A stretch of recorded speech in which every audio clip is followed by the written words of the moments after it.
Hi, welcome to ഐ+ current affairs. പോയ വർഷത്തെ അതായത് 2025 പ്രധാനപ്പെട്ട കറണ്ട് അഫയേഴ്സ് നമുക്ക് നോക്കാം.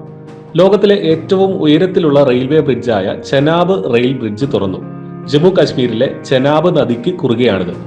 ഇന്ത്യയിലെ ആദ്യത്തെ വെർട്ടിക്കൽ ലിഫ്റ്റ് കടൽപ്പാലമായ പാമ്പൻ പാലം പ്രധാനമന്ത്രി നരേന്ദ്രമോദി ഉദ്ഘാടനം ചെയ്തു.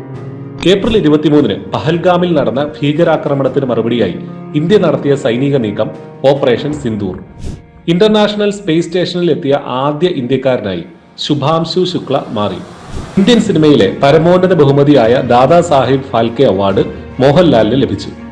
ഇന്ത്യയുടെ 15ാമത്തെ വൈസ് പ്രസിഡന്റായി തമിഴ്നാട് സ്വദേശി CP രാധാകൃഷ്ണൻ ചുമതലയേറ്റു. ഇന്ത്യയിലെ ആദ്യ സമ്പൂർണ്ണ ഡിജിറ്റൽ സാക്ഷരതാ സംസ്ഥാനമായി കേരളം മാറി.